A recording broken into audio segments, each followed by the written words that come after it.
எல்லாருக்கும் வணக்கம். என்னுடைய ராதா ராமராவ் சேனலுக்கு உங்கள் எல்லாரையும் வெல்கம் பண்ணுறேன்.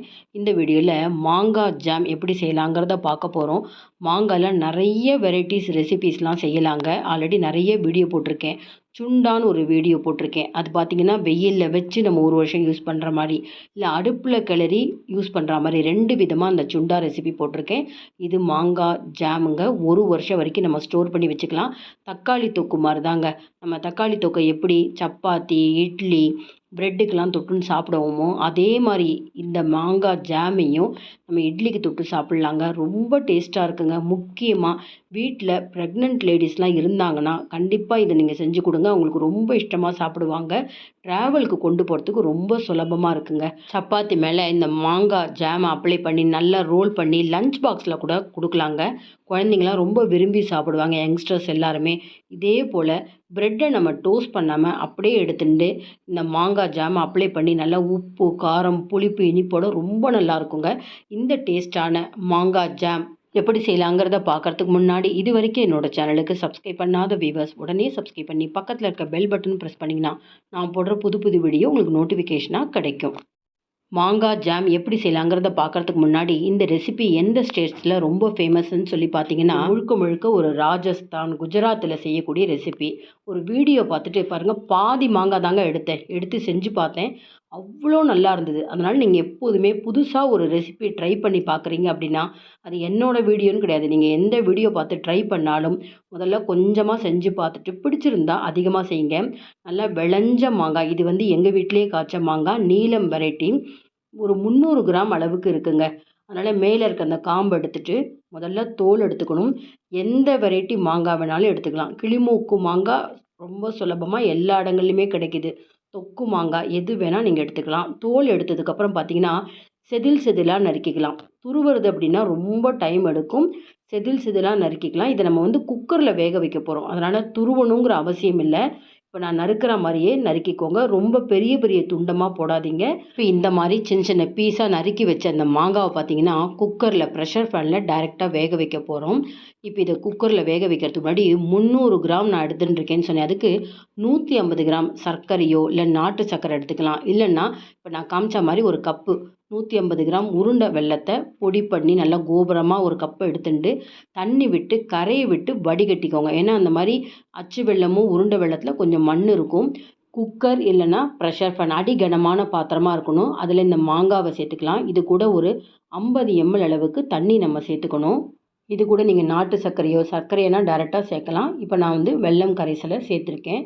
இது கூட இந்துப்பு இல்லைன்னா கருப்பு உப்பு, காளா நமக்கும்பாங்க, அதை ஒரு 3/4 டீஸ்பூன் போட்டுட்டு லிட்டு போட்டு மூடி வெயிட் போட்டுட்டு சிம் ஃப்ளேமில் 4 விசில் வரைக்கும் வேக வைக்கணுங்க. இது நீலம் மாங்காய் அப்படிங்கிறப்ப ஒரு நல்லாவே வேகணுங்க. சட்டுன்னு உங்களுக்கு வேகாது. இதில் தண்ணி பசம் ரொம்ப கம்மி.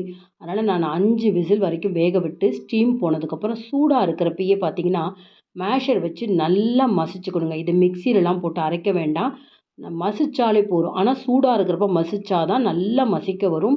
நல்லா உங்களுக்கு ஒரு பச்சடி மாதிரி அப்படி குழஞ்சு இருக்கணுங்க. இந்த அளவுக்கு குழஞ்சா போதும். இதுக்கு மேலே வேண்டாம். இப்போ இதுக்கு ஒரு மசாலா சேர்க்கணுங்க. அது என்னன்னு பார்த்தீங்கன்னா மல்லி பார்த்தீங்கன்னா 2 டீஸ்பூன். அதுக்கப்புறம் ஒரு 1½ டீஸ்பூன் கடுகு. இதை விட கம்மியாக 1 டீஸ்பூன் வெந்தயம். இதை நீங்கள் 3/4 டீஸ்பூன் கூட எடுத்துக்கலாம்.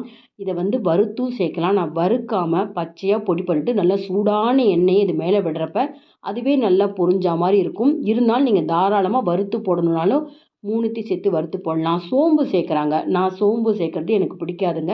அதனால் நான் சோம்பு சேர்க்கலை. இது கூட தாராளமாக நீங்கள் ஒரு 1 டீஸ்பூன் சோம்பு சேர்த்துக்கலாம்.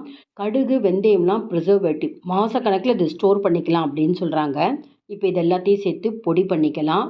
கொரகொரப்பாக பொடி பண்ணுங்க. ரொம்ப நைஸாக பொடி பண்ண வேணாம். இதை அப்படியே ஒரு பேசனில் நல்லா ஈரமில்லாத பேசனில் மாற்றிக்கிறேங்க. நல்லா ஒரு 3/4 டீஸ்பூன் பெருங்காயத்தூள். ரொம்ப வித்தியாசமான டேஸ்ட்டில் இருக்குங்க. சின்ன ஸ்பூனால் 1 டீஸ்பூன் மஞ்சப்பொடி. திரும்பவும் இதில் நான் இந்துப்பு சேர்க்குறேன். ஒரு 3 டேபிள் ஸ்பூன் அளவுக்கு நல்லெண்ணெய் சேர்த்துக்கிறேன். குஜராத், ராஜஸ்தான்லாம் பார்த்திங்கன்னா கடுகு எண்ணெய் சேர்க்குறாங்க. எண்ணெய் நல்லா காஞ்சிருக்கான்னு கொஞ்சமாக பெருங்காயத்தூள் அப்படி போட்டு பார்த்தோம்னா நல்லா பொரியணுங்க. இப்போ 2வது முறை போடுறேன். நல்லா பொரியுது. இந்த மாதிரி எண்ணெய் சூடாக இருந்தால் தான் நம்ம வறுக்காமல் வச்சுருக்கோம் பார்த்தீங்களா, அந்த மல்லி, கடுகு, வெந்தயம்லாம் அந்த சூடான எண்ணெயில் நல்லா பொரிஞ்சிருங்க. இந்த மெத்தட்லேயும் செய்யலாம். இல்லைன்னா நீங்கள் ஆல்ரெடி அந்த மல்லி, கடுகு, வெந்தயத்த கொஞ்சம் வறுத்துட்டு நீங்கள் பொடி பண்ணிவிட்டு கூட இதே மாதிரி சூடான ஆயிலில் போடலாம். அந்த பெருங்காயம்லாம் நல்லா பொரிஞ்சிடும். சூடாக இருக்கிறப்பே நல்லா மிக்ஸ் பண்ணிவிட்டு ஒரு லிட்டு போட்டு மூடி ஓரளவுக்கு சூடு குறையிற அளவுக்கு நம்ம வெயிட் பண்ணுவோங்க. ஒரு 10, 15 நிமிஷம் ரூம் டெம்பரேச்சர் வரட்டும். இப்போ நல்லா உங்களுக்கு சூடு ஆறியிருக்கு. நல்லா உங்களுக்கு அந்த வாசனையே கம கம கமன்னு இருக்கு. இப்போ அந்த குக்கரில் நம்ம நல்லா மசிச்சு வச்சிருக்கிற அந்த மாங்காவோட வெள்ளை கரைசலும் சேர்த்தோம் இல்லையா? அதெல்லாம் நல்லா சேர்த்து மிக்ஸ் பண்ணிக்கணுங்க. எந்த அளவுக்கு நம்ம வெல்லம் அளந்து எடுத்தோமோ, அதில் பாதி அளவாவது நமக்கு காஷ்மீரி சில்லி பொடி எடுத்துக்கோங்க. மிளகாத்தூள். கலர் நல்லாயிருக்கும். காரம் கம்மியாக இருக்கும்.